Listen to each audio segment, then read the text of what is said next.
Namaskar, Khambagani people. Welcome back to our channel, Professor Tiwari. My name is Amrita. So yesterday we discussed about nutrition from the topic life process. Okay, so again we're gonna continue with the next topic from the chapter life process, that is the respiration, which is the third topic from the content. So let's begin with the respiration. Before we look at this diagram, we will think that like what this diagram is doing over here. So this diagram is actually representing the human respiratory system, but this is for the next class. First we'll discuss the respiration in general. Okay, so let's continue with the topic, respiration. Okay, so this is the third topic. Alright, so when I talk about respiration, so respiration is actually the process. See, what we studied in the nutrition. So in nutrition, what we studied, that different organisms take different type of food. Okay, so when they take up the food, why they take up the food? To generate the energy so that they can perform different functions, and even the cells require a lot of amount of energy to perform their functions. Okay, so we need nutrition to perform the respiration process. If you remember, while discussing the topic of this chapter in the beginning, we discussed the respiration process, that it is the breakdown of glucose in the presence of oxygen to generate energy. That is a concept that we learned, and it is performed by the cells. Okay, there's a difference between breathing and respiration. Don't get confused between that. Breathing is performed by the lungs, that we'll discuss later on in the next session, and respiration is performed by the cells. Okay, now talking about the respiration system. So see, there are two types of respiration is being there. If I say two types, okay, one is aerobic respiration and second is anaerobic respiration. Okay, what is the difference between aerobic respiration and aerobic respiration is that if we just simply understand that aerobic respiration takes place in the presence of oxygen, okay, whereas anaerobic respiration takes place in the absence of oxygen. This is the basic difference between aerobic respiration and anaerobic respiration. Now, a very important point to discuss over this, please. Okay, see, like we discussed, like the nutrition has been there. Yesterday we studied about the nutrition. The glucose was being generated, was being formed with the breakdown of carbohydrates in the small intestine. So what happens in the respiration process? Each and every respiration process starts with the aerobic respiration first. How does it start? We just look with the help of a small diagram that will help us in understanding the breakdown of glucose in the aerobic respiration, and further we'll continue with the anaerobic respiration and some other kind of respirations too. So I just write like glucose. When we say glucose, what is the formula of glucose? C6H12O6. This is the formula of glucose, which means it is a 6 carbon compound. Okay, so what happens? I just leave it over here. So I'm writing glucose. Okay, glucose is 6 carbon molecule. All right, now what happens with the glucose in your cytoplasm? In the cytoplasm, what happens?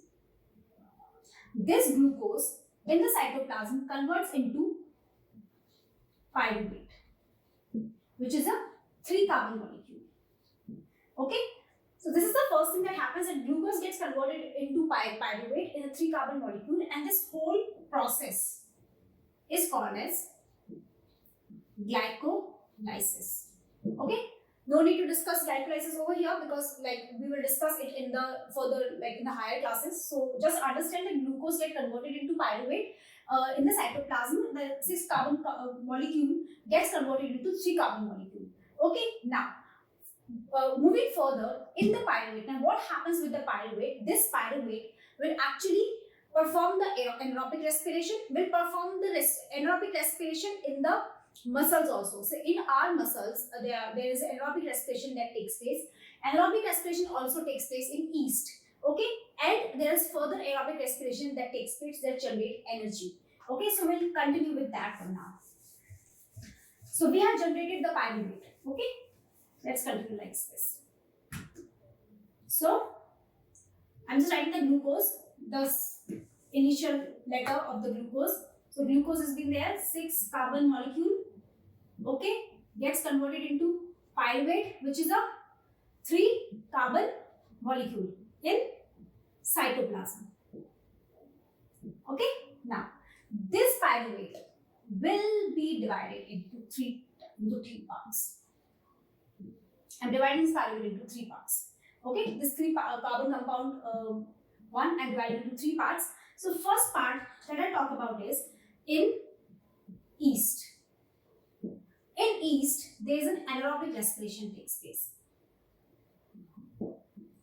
Okay, now what happens in yeast? This 3-carbon compound or 3-carbon molecule, pyruvate, gets converted into ethanol plus carbon dioxide plus energy. Okay, ethanol is a 2-carbon molecule. Okay, pyruvates getting converted into ethanol in CO and also releasing CO2 and energy. So this is the whole process. This whole process is being termed as fermentation. Okay, like synthesis of beverages, like whatever beverages that we make, the hard drinks, whether you generate the wine, the beer, the whiskey, or any hard drink that you generate, and you ferment with the help of this whole process, that is the fermentation process. Okay, now moving ahead, there is an anaerobic respiration that takes place in the muscles also. So we'll discuss in muscles, in muscle cells.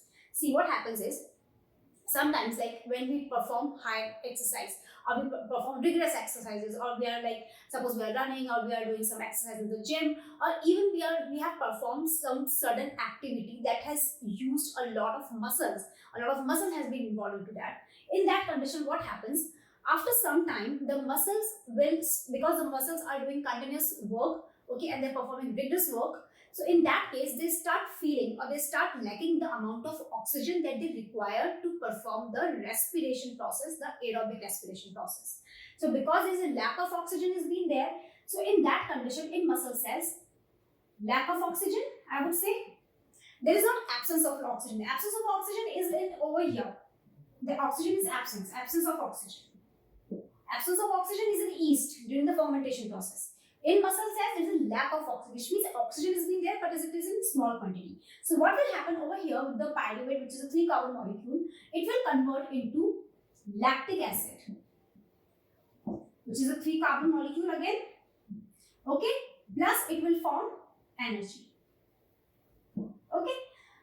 The basic reason of getting cramps after performing the exercises, okay, your muscles become sore or you start feeling cramps, it is because of the generation of this lactic acid, deposition of this lactic acids in your muscles. So that is the main reason for cramps. Okay, now in mitochondria,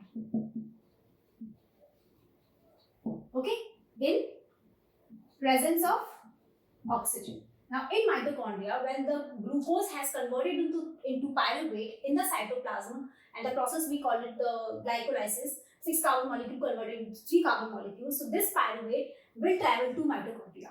Okay, in the presence of oxygen, the pyruvate will convert into, which will release carbon dioxide plus water plus what else? Energy.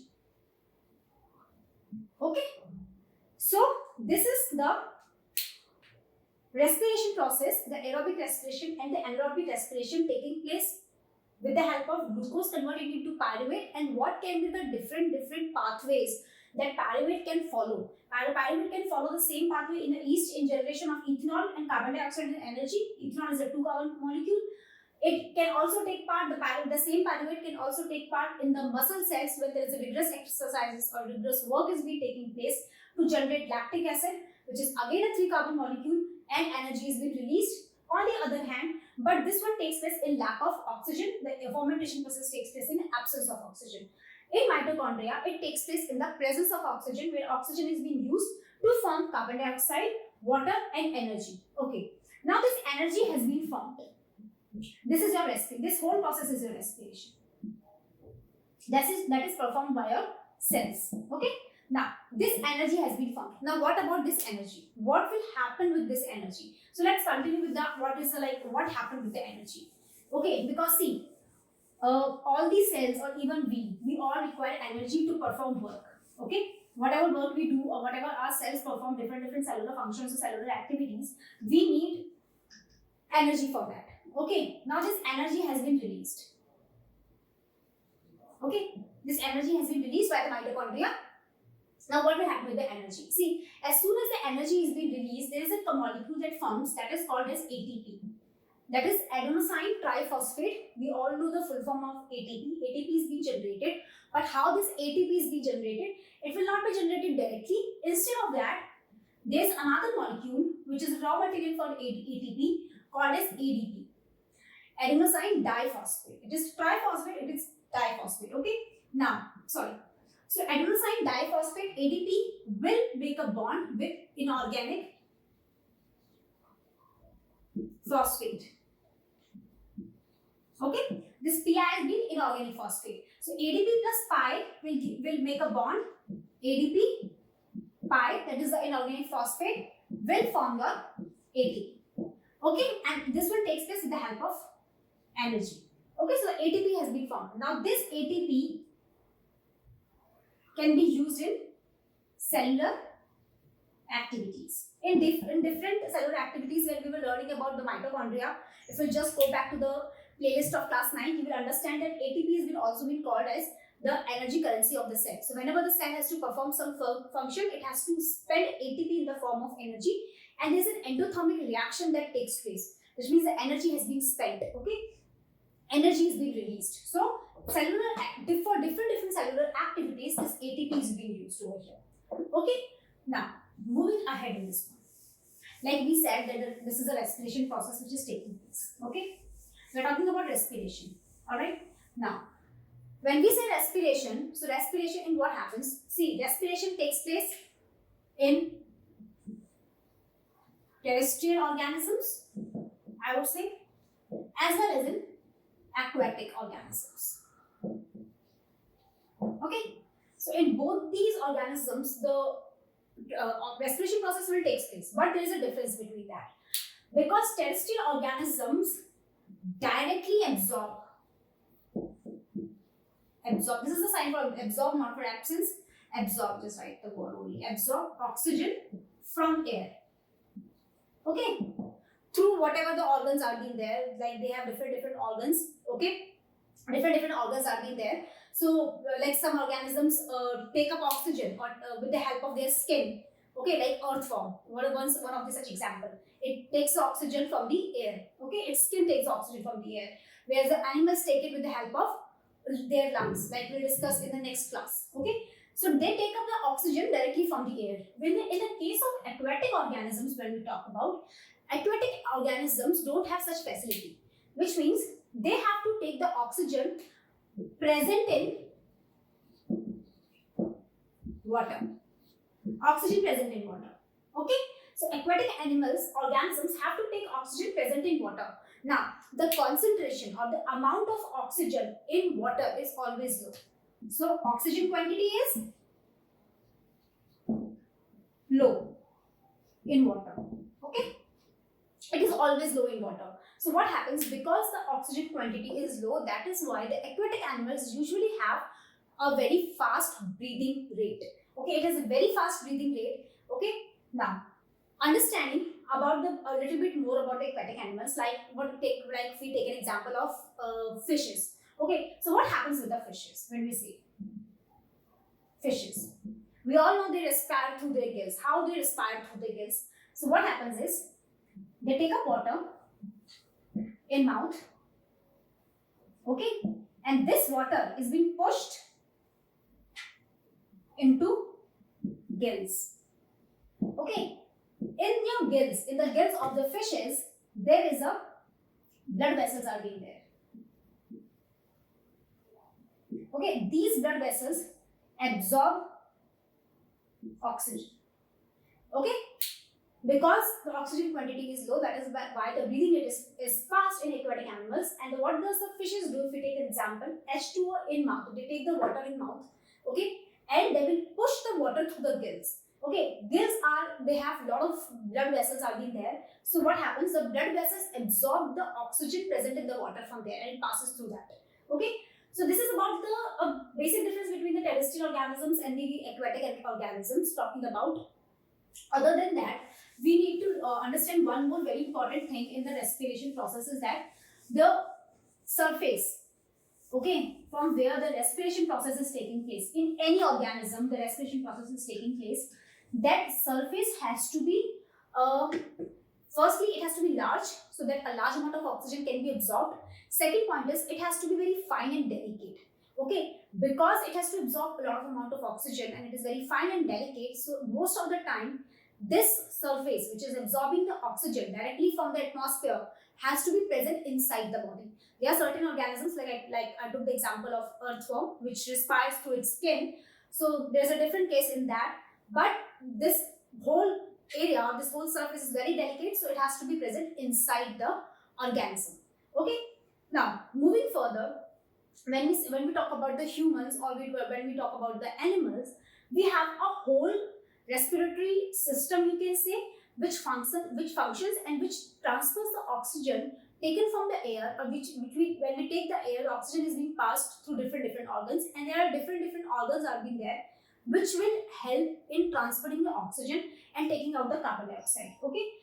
One more, a very important point about the plants. Okay. And I just want to include one more point about the plants. Okay. All right. So what about plants? As we have learned about the plants, that plants take up carbon dioxide, okay, and they perform photosynthesis and they release oxygen, which means it is completely opposite of what photosynthesis does. Okay, photosynthesis and respiration are two opposite processes. If you just look at the equation, if I would say 6 CO2 plus 6 H2O will give you C6H12O6 plus 6 O2 plus energy. Okay, this is your photosynthesis. I just reverse this thing. This is your respiration. Okay, all right. If you just see, but you will say that okay, plants are performing the photosynthesis process. Where does the respiration process comes in? Okay, now see, during the daytime, what does the plants do? They take up the carbon dioxide, they perform the photosynthesis, okay, and they release the oxygen into the atmosphere. But this takes place during daytime, okay, where they release the oxygen. I don't know whether you have heard it about or not, but like when we were used to be kids, all the elders used to say, don't sit under the tree during the night time. Okay, like some people made the stories of the ghost stories. Okay, there's a ghost has been there, they'll catch you up or something will happen, bad will happen with you. It's not like that. It was not that.